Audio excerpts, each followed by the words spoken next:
All right, I think we'll begin if everyone's okay with that. Welcome to the final session of day 2 of our week-long International Forum on Youth. I'm Brent Riffel. I'm in the history department here at College of the Canyons. And along with my co-coordinator, Saburo Matsumoto from the mathematics department at College of the Canyons, we are really pleased to see all of you here. We've had a great day. In fact, we've had the last 2 days of events. And we have a few more coming up tomorrow and Thursday. So before I introduce our speaker this evening, I want to mention a few things coming up. Tomorrow at 11 a.m. Pacific time, Professor Pamela Williams-Paez from the College of the Canyons Sociology Department, she's going to be giving a talk on living in a pandemic, and it's going to be aimed at the challenges that young people are facing in this current environment. And then following that talk at 2 p.m. Pacific, another College of the Canyons professor, Kelly Cood in the biology department, she has a really great presentation on cancer myths, which I think will be really enlightening.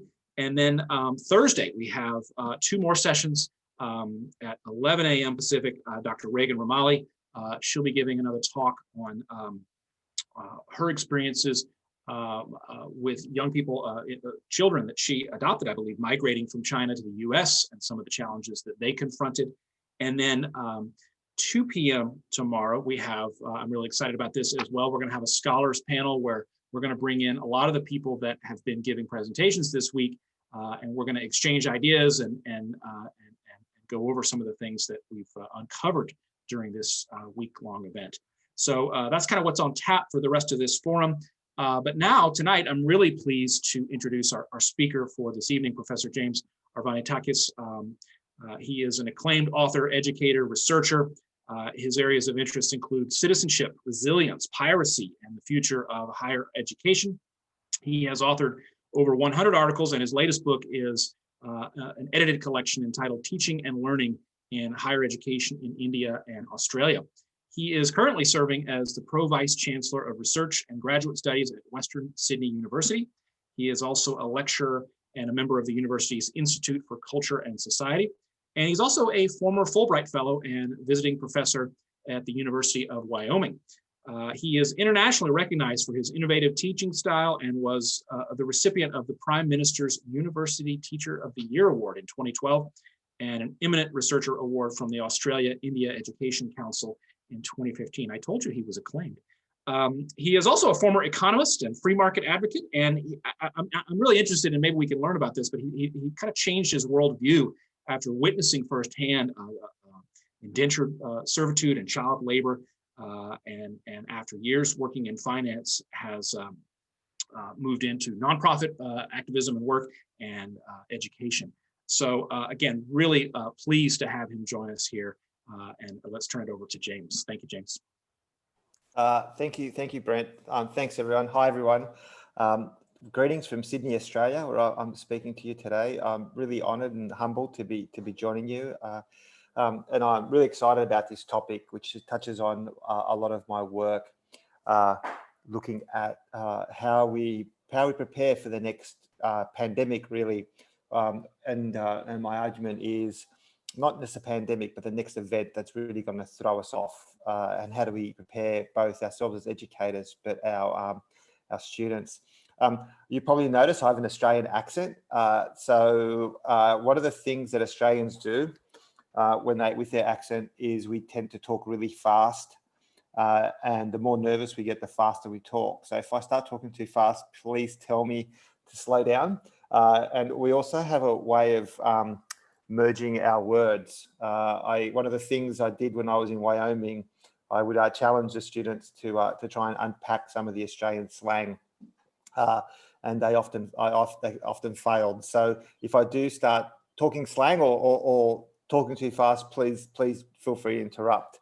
So I'm going to share my screen. I'm really excited to be sharing these ideas, and really what I want to do is present a series of ideas but I want you to participate in some of the work. So this is going to be a little bit interactive, just nothing intense. No one has to present back or anything like that. But I want you to participate. I think it'd be a much more fun hour if we could participate. But look, one of the things we do in Australia is we begin by acknowledging the First Nations country in which we sit. And this is supposed to, well, aims to acknowledge the fact that there was a culture here for 60,000 years before the sort of immigration and colonialism and the migration of millions of people. This is what it is estimated that culture, the different First Nations look like, the Indigenous nations look like. So in Sydney, where I am, it's around about here, which is the Gadigal people, and one of the important processes we follow now is to acknowledge that land that we stand on teaching. And my university is situated, and you can see the background, is situated on the Parramatta River. Parramatta, known as is an Aboriginal word for meeting place, and it's been a source of meeting from different nations would come together and share knowledge. And so the university has a proud history, I suppose, links with that proud history. Before the university was set up, it's always been a place of learning, and it's a history that I'm really proud to participate in. So look, before I begin, I want to tell you a little bit about me. My journey, Brent mentioned, I started off, my first degree was in economics, and I studied finance. I worked in finance for 12 years. I had quite a successful career, but I changed. I was the first member of my first member of my family to go to university, and this is we're talking in the student panel today about the risks and rewards of Facebook. One of the risks of Facebook is that someone will find a photo of you when you're 18 and will share it with the world to see. So this is me. The one with the red shirt, you'll probably see. I just want to confirm this is not a boy band. This was me and my friends when I was 18. I'd like to say it was a boy band, then we released some cutting edge tunes, but this is just what we look like. So this is one of the downsides of social media, that you can run, but you can't hide. So so all your bad fashion choices will come back and haunt you one day, friends. And I'm talking to you, especially the students who will make some decisions. And when you're 45, 50, you'll go, what was I thinking? So after that, I did work in human rights-based organisations. I worked in there for about 5 years. I ran some organisations, and I was lucky enough to work all over the world. I worked mostly, including some work observing human rights abuses in different parts of the world, but not just in different parts of the world, working with different organisations to identify who was funding sort of environmental destruction, or which organisations were behind displacement of people, and reaching out to their shareholders to hold their shareholders and their board accountable for that. So it was a matter of bringing my human rights perspectives and my skills as a financial analyst together to sort of work in this area. And then I decided to become an educator. And here I am, graduating from my PhD. I was very happy. As I said, I was the first person in my family to go to university. So I'm officially became a doctor. And my mum, who passed about 3 years ago, she grew up in war-torn Greece and had no idea what a doctor of philosophy was. And so she'd always tell her friends I was a medical doctor. So whenever I'd visit, there'd be a group of older Greek ladies with their prescriptions and asking me for advice. And I used to realize, I used to sort of give them, like, read the pack and say, oh, this says this, this says that. And until one day my wife pointed out to me that I could be arrested for impersonating a medical doctor. So I should stop talking to them about the medicine they're doing. So yeah, so lesson for you. And this, I used to say this was the happiest day of my life, but just on the other side of where I am, my wife is, and I will say that actually my wedding was the happiest day of my life. And this is us. We celebrated our 4th wedding anniversary just over the weekend. Yeah, so my graduation, second happiest day of my life, and obviously the wedding, my happiest day of my life. So that's a little about me, so you know where I'm coming from. I want to present to you in 5 parts, and and talk about what I mean about the citizen scholar, what I mean about the concept of Black Swan, and what we're doing to prepare for the next wacky events.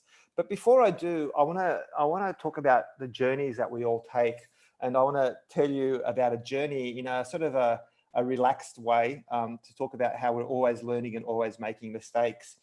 So the first year I was employed to be a professor at my university, I had worked, I'd graduated from my Ph.D, and about 6 months later, I started working at this university. I was working at a previous university beforehand.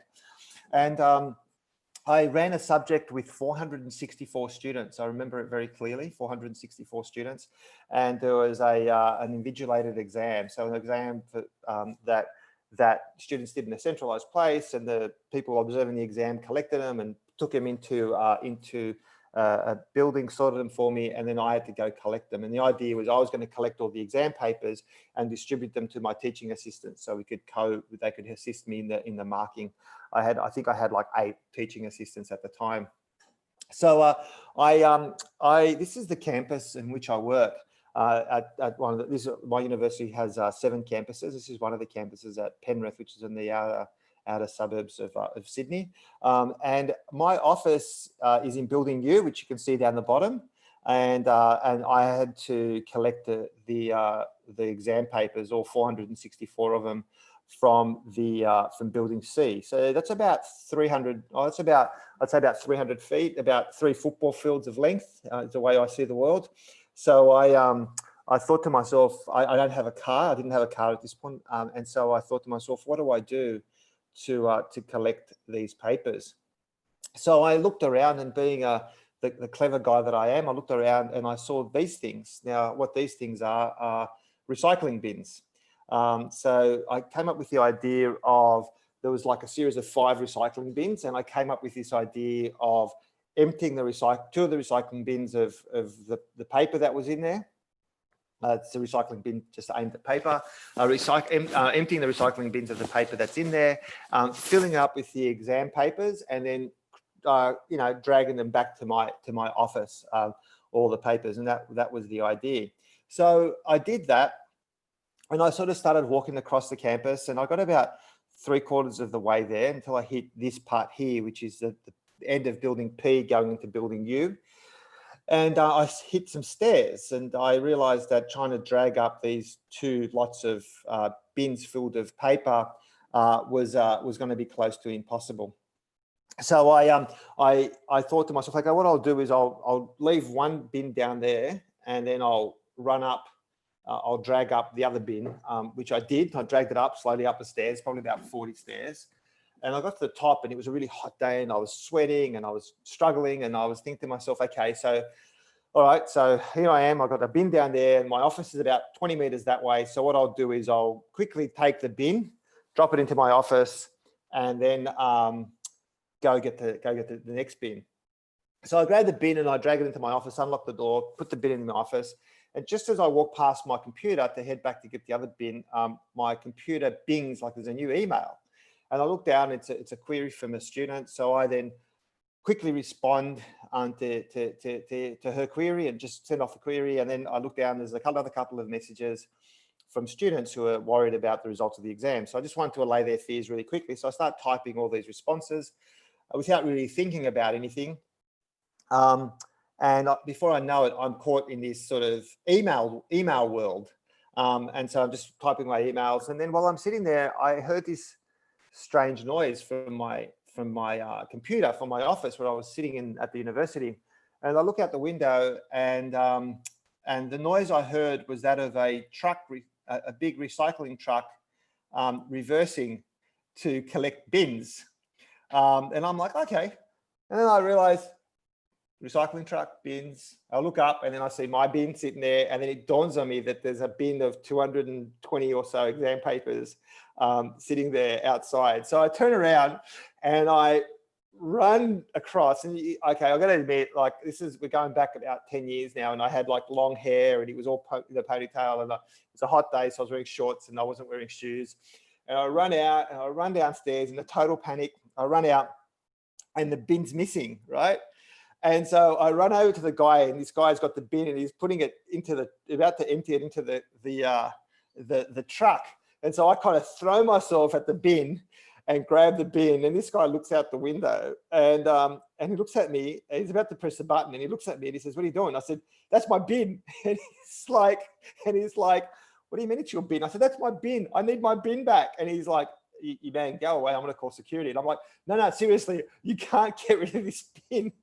Please do not get rid of this bin." Anyway, in the end, he kind of stopped and we had a bit of a conversation. I opened up and I showed him that they were exam papers, and he kind of weirdly accepted my explanation, and I got to save the papers, and I took them back, and I will never forget this day for the rest of my life.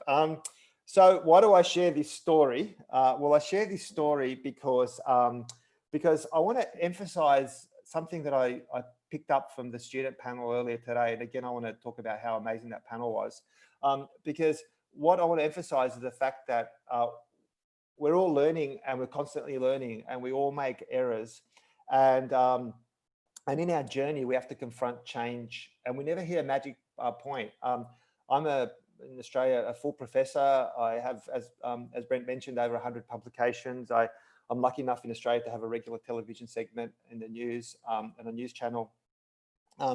But as far as I'm concerned, I'm just a novice in what I do, and I'm always learning. And I think the first point to make is to sort of encourage the students who were part of that panel earlier today and spoke that you were also on an amazing journey, and you should be confident in the knowledge that you bring, because you do bring really valuable knowledge. And also challenge my colleagues to never forget the world of wonder that we live in, and to remember that our students, and I challenge my colleagues in my university, but whenever I speak, is to say, never assume that you're the smartest guy in the room or the smartest person in the room. There's always people in that room that you can learn from. And one of our challenges as scholars, as educators, is to create an environment where those experiences are valued and shared, and we build knowledge from those. And as we confront an uncertain world, it's not just COVID, but it's climate change. And I know that California has had wildfires, and we experienced those in the last Australian summer. We've had a changing geopolitical culture with the rise of China and asserting its leadership in the world. We've had populist leaders, sometimes emerging for a reason. We've got Brexit, the Black Lives Matter. All these things are happening consistently, and we're constantly changing. The world is changing, and it's about how we create an environment of adaptation, and it's in that adaptation that we can thrive and do our best. So I suppose that's my first key point I want to make. I hope that makes sense. So let's all take a bit of a journey together. And I talked about how this panel, I'd like it to be a little bit interactive. I want you to just jump on the chat function and answer this question. Just quickly, what if we were sitting here? Imagine that we're not on Zoom. Imagine that we're in a lecture room at one of the colleges, and we're sitting in that room in 1970. So forget Zoom. Pretend we're all sitting together in a classroom, and the year is 1970. So 50 years ago. Write me down quickly, just 1, 2, 3, 4, 5 things of what would be different in that room that you would imagine you're sitting in. And it'd be great if you joined the chat function and just started writing some things. Just see. Yep, no smartphones.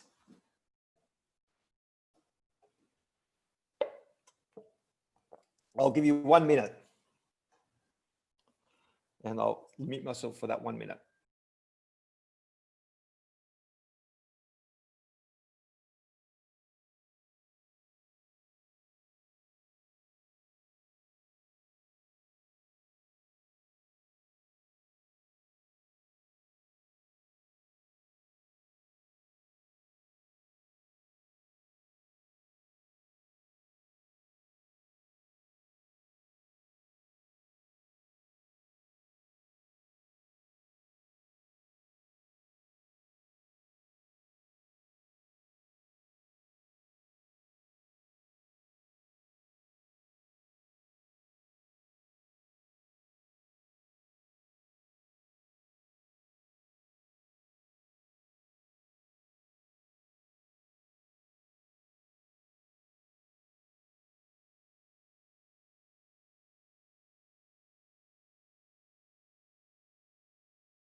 Excellent. Thanks, everyone.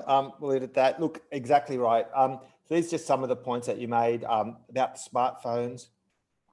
You know, I think of so many things that have changed in just the last 3 or 4 years. You know, things like smartphones have only existed for the last, 10 or 12 years. The technology we rely on, fashion. But as you mentioned about the fact there would be so much less diversity, there would be, more men than women. You know, the average class would, women would be the exception. There'd be a handful of women. In Australia, in 1970, because Australia, as where we are in the world, one of the first pieces of legislation that Australia passed was what was known as the White Australia policy, literally actually only allowing migrants in from Northern European nations and the UK and the United Kingdom. So the only migrants that were allowed into Australia in the in the 50s and 60s was mostly from England, from the United Kingdom, from the Netherlands and places like that, Holland. And it was only really in the late 60s and the early 70s where that began to change. So there would be no diversity in our universities. And I always say to my students when I'm giving this presentation is the chances are I wouldn't be teaching because I wouldn't be allowed in the country, because Greek migrants were also part of the exclusionary list. Australia saw itself as a British outpost in this part of the world, and so really preferred preferred English migrants. But everything you mentioned, fashion, the way that we saw the world, even I remember the first time I went to Europe in the 80s, I traveled with this thing called traveler's checks. Now, if you're probably under 30, you probably have no idea what a traveler's check is. But those older than 40 probably know what a traveler's check is. So these things, the world has changed so dramatically. So, and there is no way that I could imagine what the world will look like in 50 years' time. It's unimaginable, depending on your view of the world, and if you're a pessimist or an optimist, you'll either see a utopian future or a dystopian future. So the world is constantly changing. The point being here that societies change across time, and they're always changing. And even though COVID is obviously something that's on our mind, it's something that's really impacting us at the moment, and has changed the way, changed our behavior in so many ways, from social distancing to our travel, to the way that we people don't shake hands now. Something that the rudest thing you could do in the world a year ago was refuse to shake someone's hand, and now it's you just don't shake people's hands. In Australia, you don't greet people like that anymore. People are starting to bow, people are starting to touch elbows, and so on. So the world is always changing. COVID is only one example. But it's not just that's always changing. We're always changing as people. We're always learning a new way to see the world, and that's coming because of the migration, which touches on the theme of this conference. And so, one of the things I say to people is write down what you see, what comes to mind when I say the word ranch or farm. And depending on where you are from the world, and depending on where your experience is, you'll write very, very different things. We're talking about some of the most advanced farms in parts of like Australia or the US and other parts of the world that have incredibly huge, farms that cross, that go on for miles. And other places in the world still rely on more traditional farming methods and family farms and so on. And in the bottom right-hand corner of my screen, you will see what an outback farm looks like in Australia, which is incredibly dry as you head towards the sort of the centre of Australia, and very quite unproductive spaces by square kilometre or square mile, because it is so dry that you can't really farm the land a great deal. So even though societies change across time, societies are very different across space. So these two things, time and space, as we move around the world and as we travel through time, are constantly changing the way we see the world. They're constantly bringing on new ideas, are constantly challenging us, and sometimes in really amazing ways, and expanding us and making us know more. But in other times, challenging us in negative ways and threatening us. And so this is the world that we're currently living in. It's one of uncertainty, but it's never really been one of certainty. It's one of constant change, but it's never really been one of stability. So things are constantly changing. And the challenge for us as educators is that we need to create an environment, and as not just an environment, but also a sort of a coursework structure, a curriculum that actually creates this uncertainty and encourages us as colleagues, us as educators, but also our students to embrace that and to be able to learn how to adapt and adopt. And so that's the second point I really want to make today about the fact that things are constantly changing, and we should consistently be reflecting on what that means for our curriculum, what it means for us as educators, and what it means for our students. So I talked about migration as well, and this is like the migrants that came from Greece in the 1970s to Australia. My parents migrated around then, and migration has just changed the nations in so many ways, and we're constantly moving, and sometimes it's been embraced, and other times it's been seen as being threatening. And so that's the other challenge that we have. How do we respond to a world where sometimes migration is seen as being threatening, rather than offering us opportunities for enrichment? And I know that the US as well as Australia is one of the issues, one of the challenges that we're confronting at the moment. So there's lots of things that have changed in the world, and constantly throwing us. And I use a concept of the black swan. But for those of you who don't know, the world used to think there was only white swans, and everything in biology assumed that there was white swans. And then someone discovered black swans. In a Dutch exhibition, in Australia, and all of a sudden the world changed, and all of a sudden we realized that the world wasn't just made up of white swans, but also made up of black swans. So these are sudden shocks that happen, right? So change happens in two ways. Sometimes it happens in sort of a very sort of sudden impact ways, like the discovery of a black swan or the impact of COVID. And then sometimes change happens slowly in sort of obtuse or referred ways, and it's happening in such a way that we barely recognize it's happening. And so both of us as educators, we need to think about, what does that mean for our curriculum? What does it mean to the way that we work with our students? But there's lots of examples of black swans. The discovery of penicillin changed the way that we perceived in the world, and that came from actually an accidental discovery, which was when Alexander Fleming didn't wash his dishes and found a growth in there, and then from there we get the emergence of penicillin. So he's another unexpected event that happened almost by accident. No one was certain that, even though Fleming was a researcher, it happened in a way that was unexpected. And again, how do we take advantage of these unexpected moments and really make them something we can learn from? Discovery of the platypus is another black swan event, which was this weird Australian marsupial that is part duck, part squirrel, lives part-time on the land, part-time underwater, and is an amazing kind of animal. And when it was first discovered in Australia by European, by the English, I think it was English explorers, it was taken back to the United Kingdom, and people refused to believe it was real. They just thought it was put together from different animals.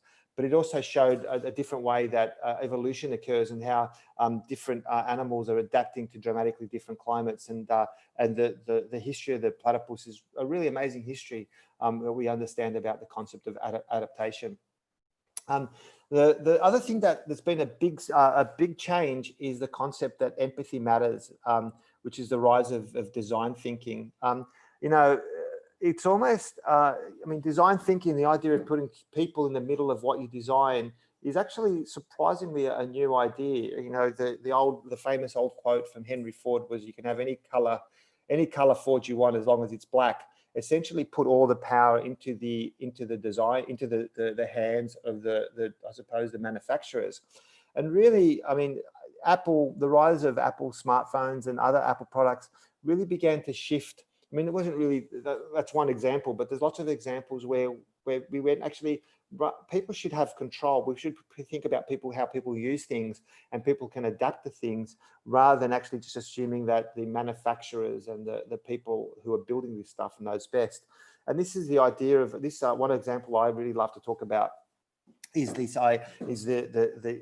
MRI scan, and the bottom left-hand corner shows what an MRI scan looks like. If you ever have to have a scan, you go into these things, and they're loud and they're scary, and they sound like you're basically standing next to a railway track.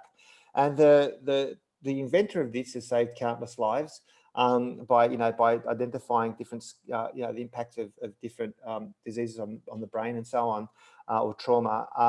And really proud of it. But then one day he went to look at one of these new machines, and found a doctor and two nurses and a parent holding down a child who was about to have a scan. And it was because the child was terrified and screaming, and they basically had to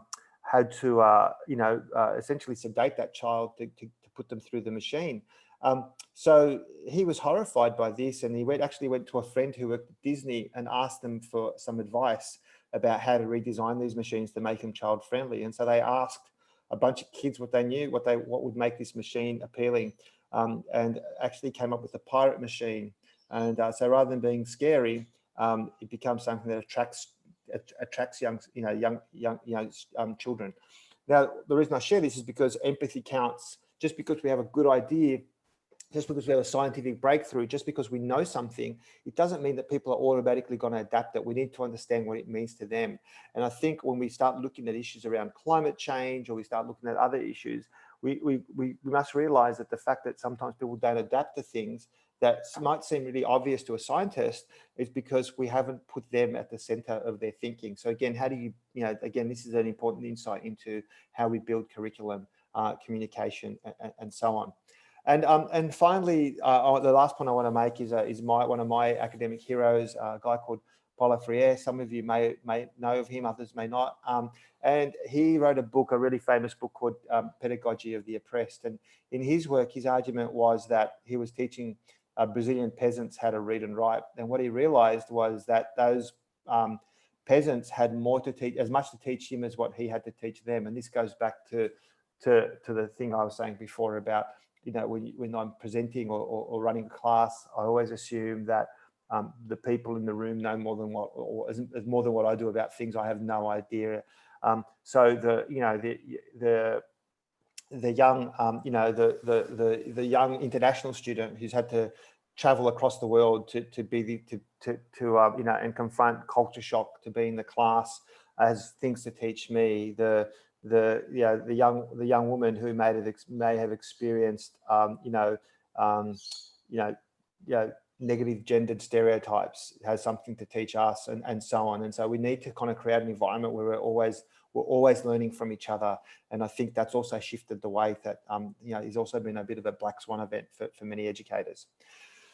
So COVID specifically has been a bit of a black swan event, and I just want to quickly identify some of the things that I think that are impacting before I finish off in the next 15 or so minutes to talk about how we build or how we respond to this. So one of them has been a new reliance on technology in a way that we never thought, in a way that we imagined would happen one day, but never thought it would happen immediately. And so running classes, connecting with family, being with people in a way, this conference is just one example, but it's not just that, it's also the fact that, there's a bunch of personal things that we now rely on connections through technology to become a mediator for so much of what we used to do, what we do in person. At my university at Western Sydney, we've been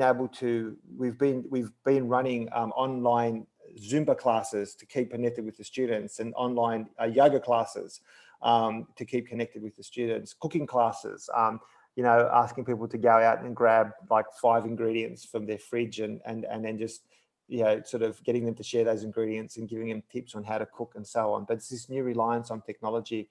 I'm having to adapt to that reliance. But at the same time, it's also shown us about how important human contact is.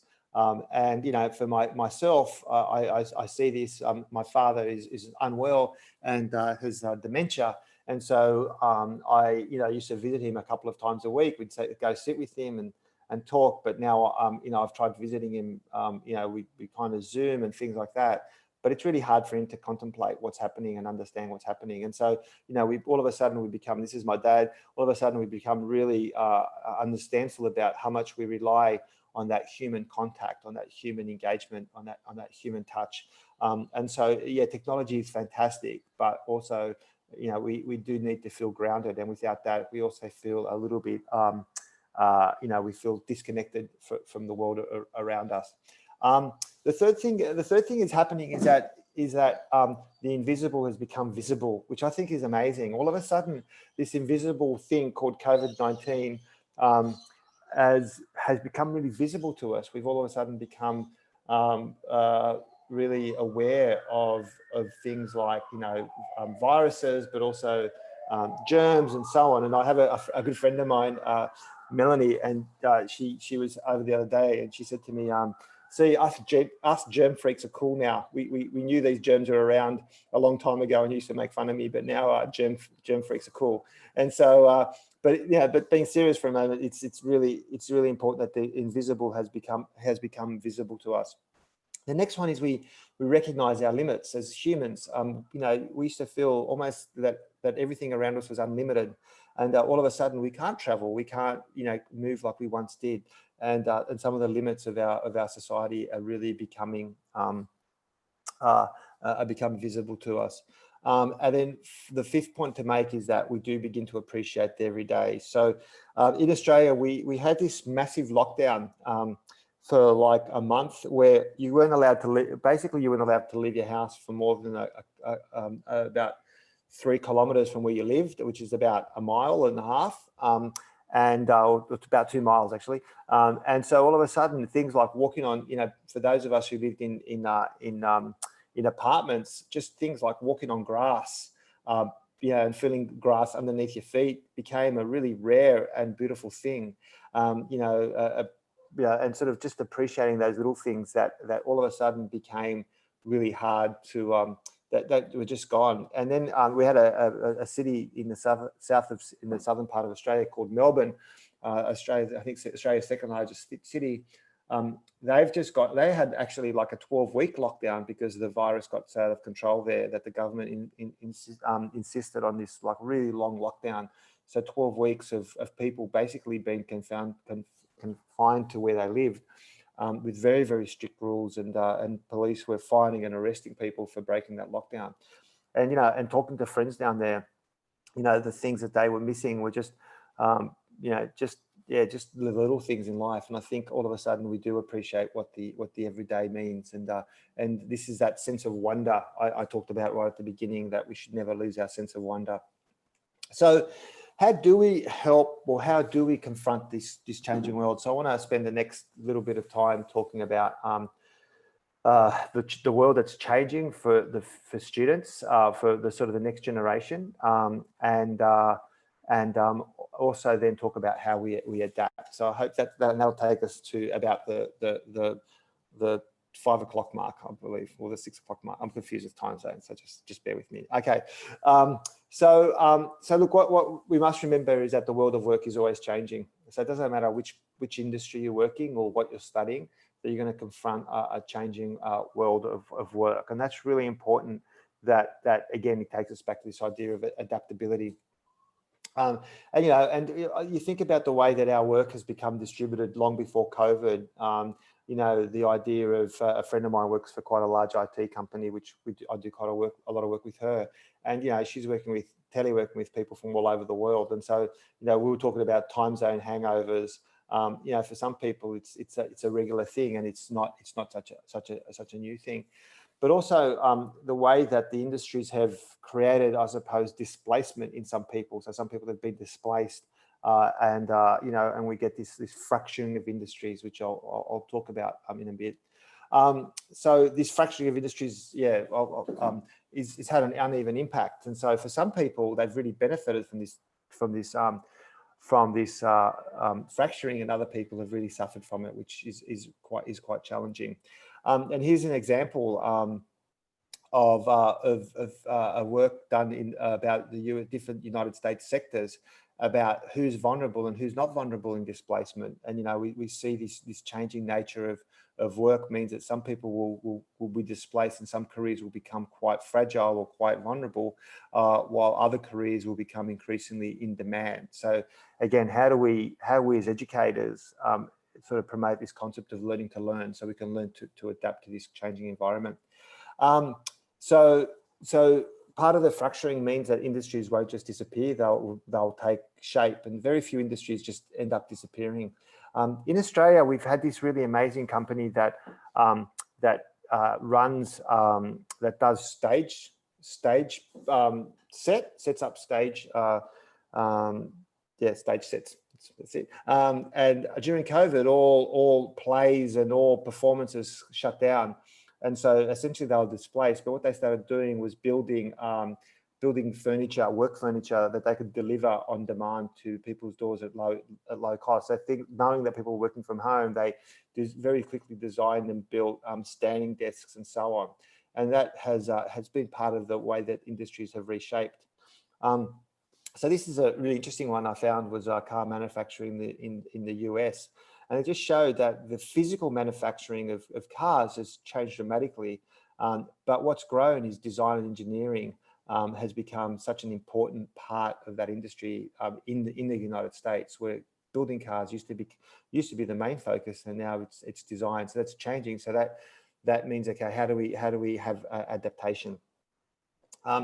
Geography matters, but this is also changing quickly. So what I mean here is that, again, this shows net job growth in the US and forecast net job growth. And you can see the darker the line, the greater the growth. And you can see that in some geographical parts of the US are really booming, and other parts are really struggling. So what does that mean? What do we do about connecting people, especially now that we know that having connectedness via Wi-Fi is so important? How do we help those industries or those areas, those physical locations, not be left behind? And that's a challenge for us. What skills are we teaching in that environment? And what do we do with students from those areas? Do they just migrate out and just accept the fact that these areas will become Rust Belts, or is there something else we can do? And this is a real challenge, I think, for us going forward. And I mentioned industries merging and fracturing and so on. And again, you can see here, manufacturing jobs in the US, how they've declined quite dramatically, but other areas in the US growing. And I think how we prepare for the growth of some industries and the changing nature of other industries is a really important challenge for us as educators.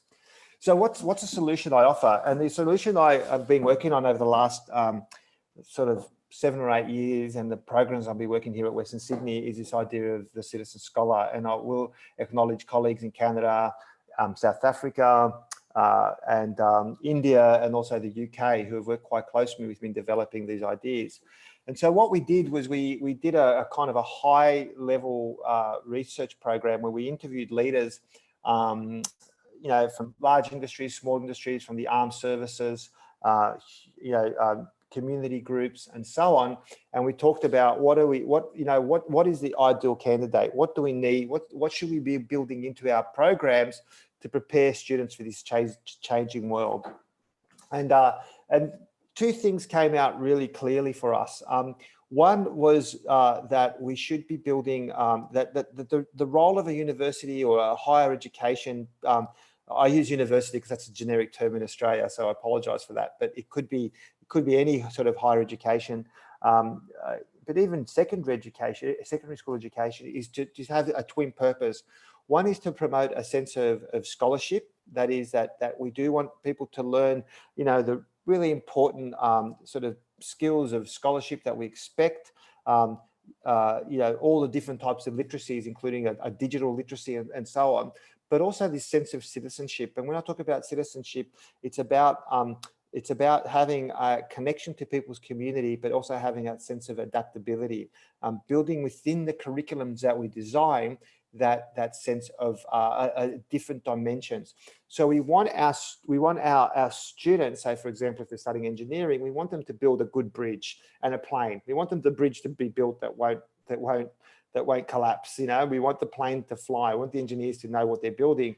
But at the same time, what we want is for them to have connections to the community around them, both so they're not only looking for work and improving their own, obviously chasing their own aspirations, but actually having a connection to confront some of the grand challenges, and some of those grand challenges are their own challenges of being able to adapt and to adapt to a changing environment.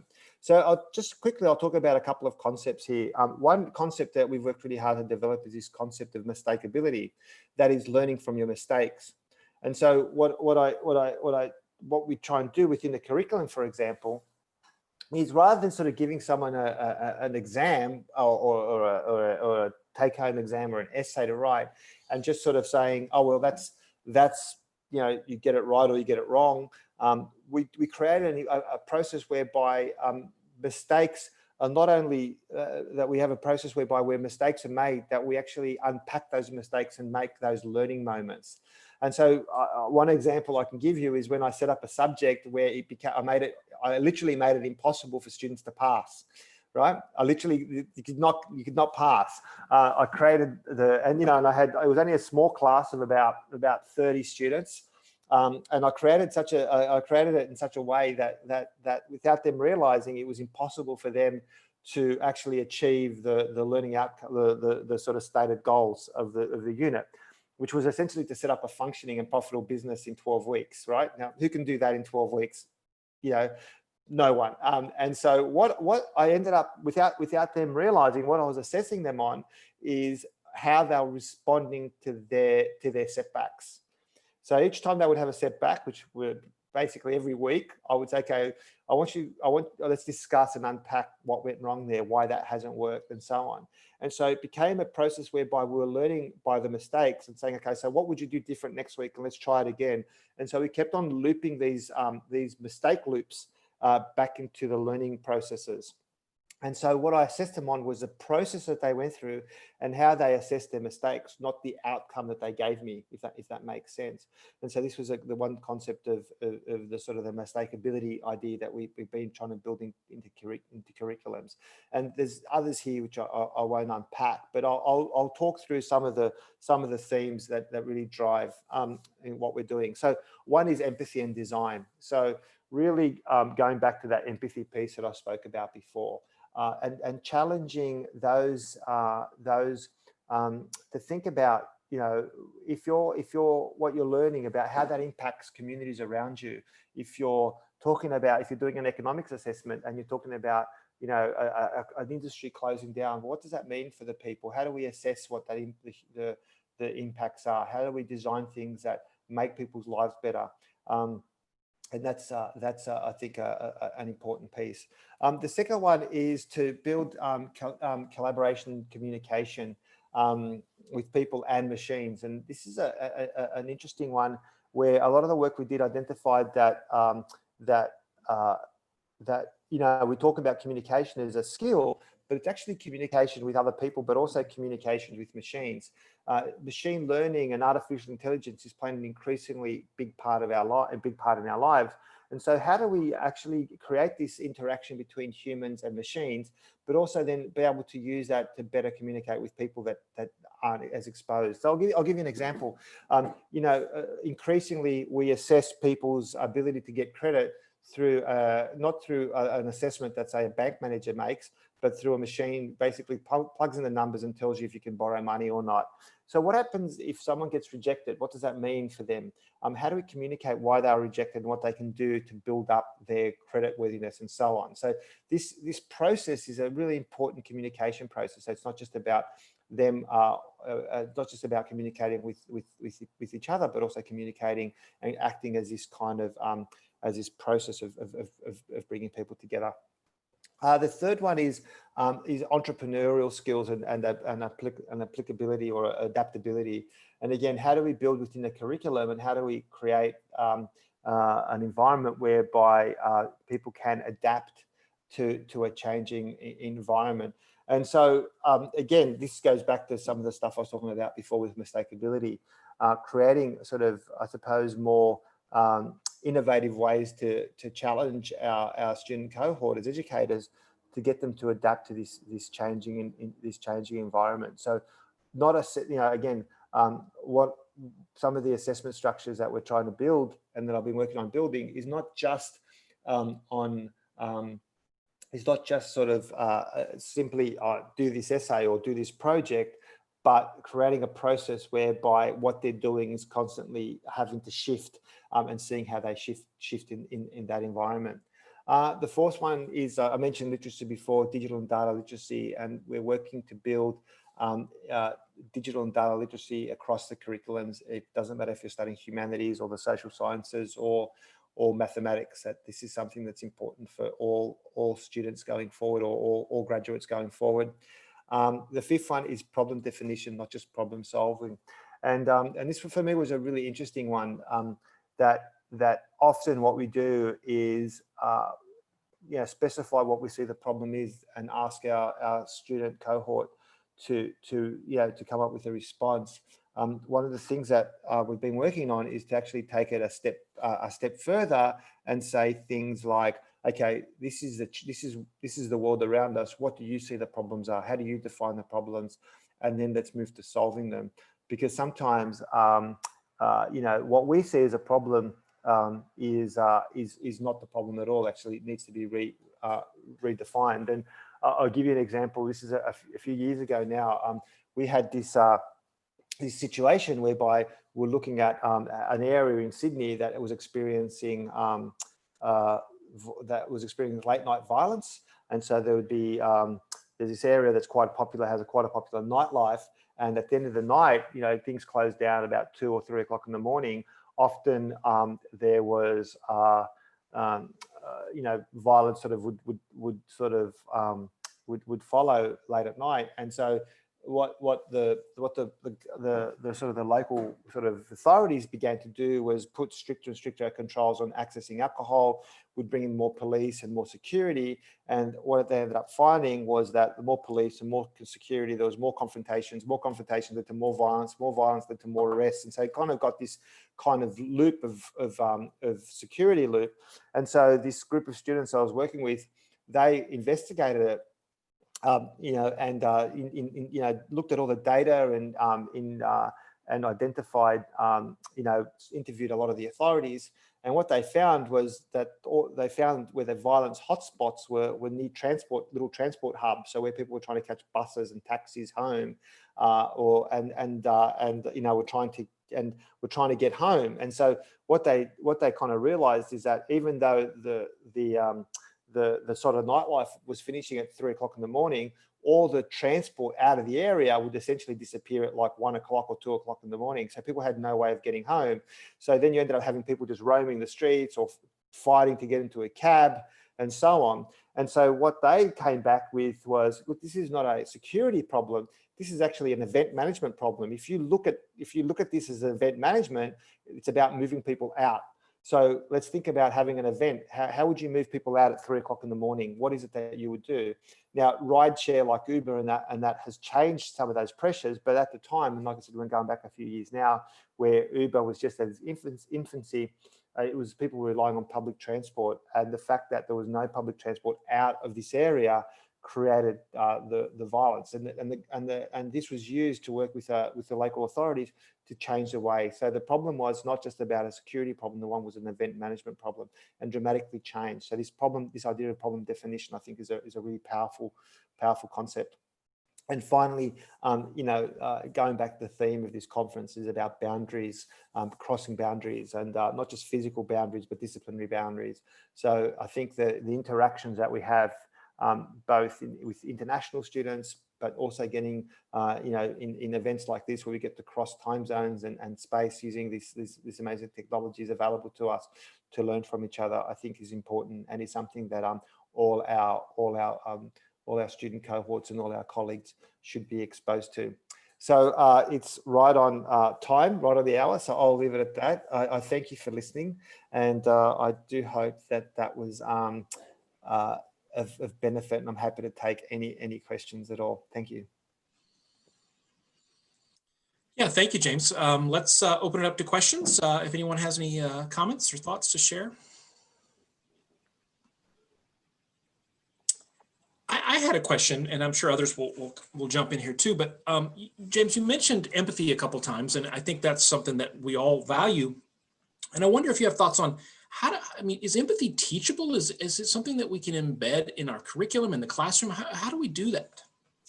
Yeah, that's a really interesting one. I think empathy is definitely teachable. I think it's about there are a number of ways I think to really do that. One of the exercises I do is that I get students to sit down. I suppose I begin with the process of communication.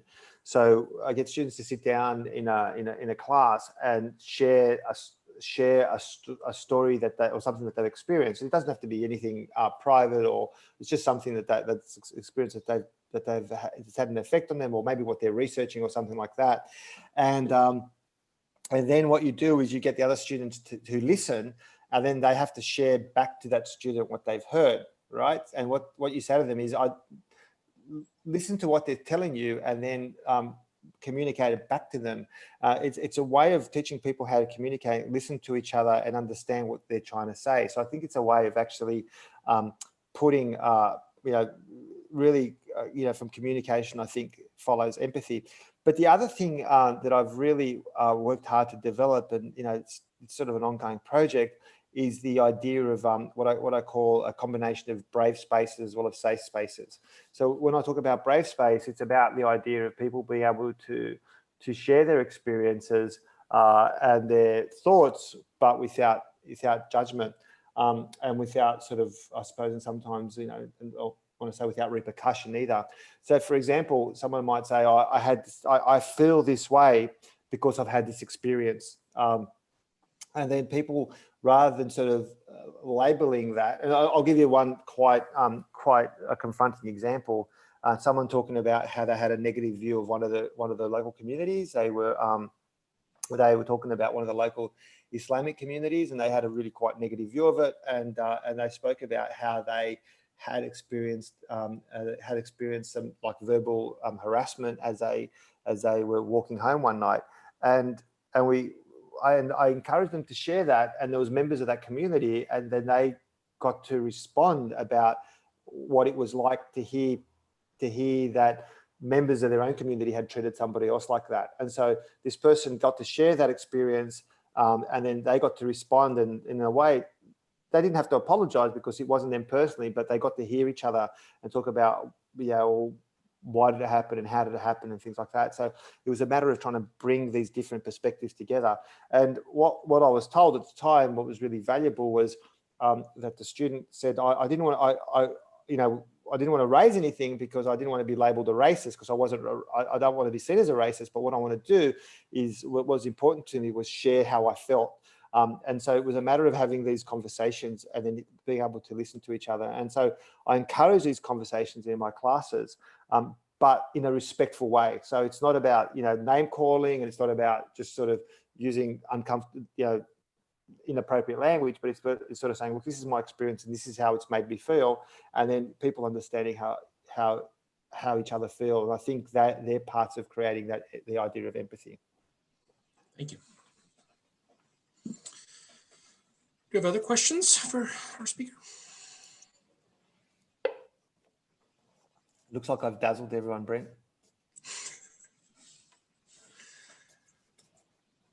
Well, I have one more question, and then I'm sure others will jump in again. But you talk about black swans, and one of the things about a black swan is it's sudden and unpredictable.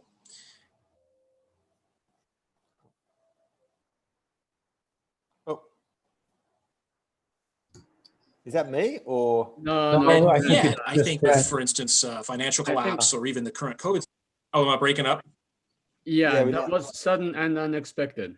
Yeah, as soon as you said sudden, yeah. You or me yesterday, right? I know. It's always somebody.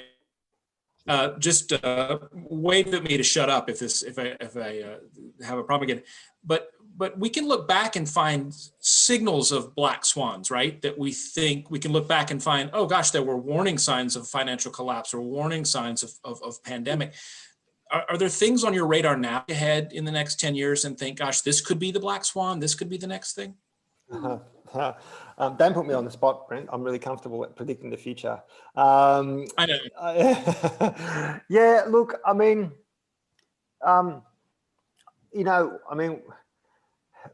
one of the things I've really been contemplating, and it happens a lot in the US, is, and I've been writing a little bit about, is the sort of falling apart of, or the fracturing of social democratic parties, so like the Democrats in the US, and what we have the ALP here in Australia, because I think those parties have lost the ability to communicate to each other across the political spectrum. So the sort of the far left and the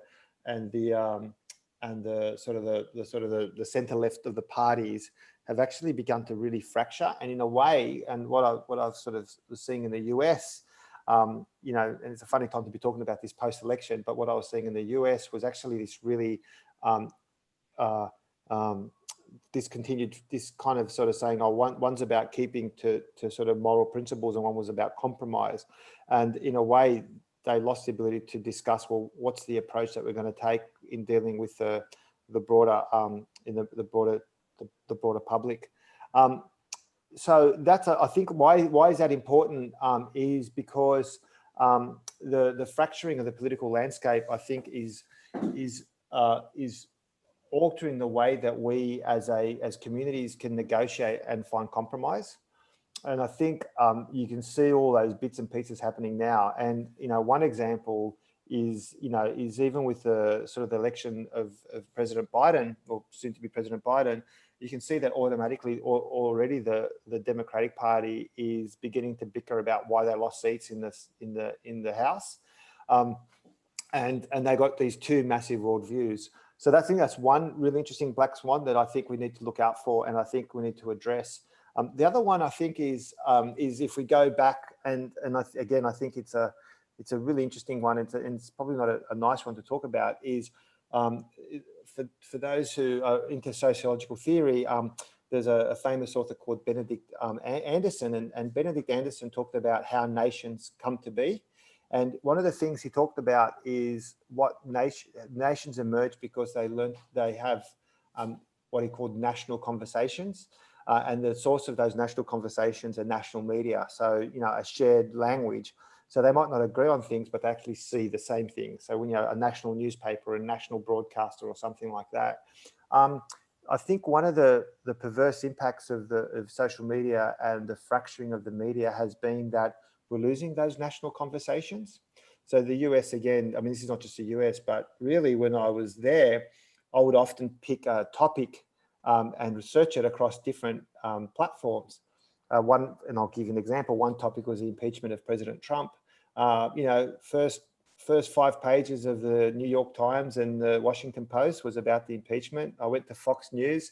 It was probably about the third or fourth thing on the news bulletin, so hardly not mentioned. And I went to other news sources further to the right, and it wasn't mentioned at all. And so, how do nations stay together if they're not even communicating to each other? If people from different parts. So, one of my black swans that I'm looking at the moment is, well, what happens when we lose the ability to talk across? When we're living in the same country, but actually living in two different nations. What's the future of a nation? Australia is not quite as far along that path as the US, but I see that. So there are two things that aren't particularly happy things to talk about, but I think the things that and I think I'm thinking about this as a scholar. So what do I do about it? What can I do about it as a scholar and an educator to confront that? Thank you.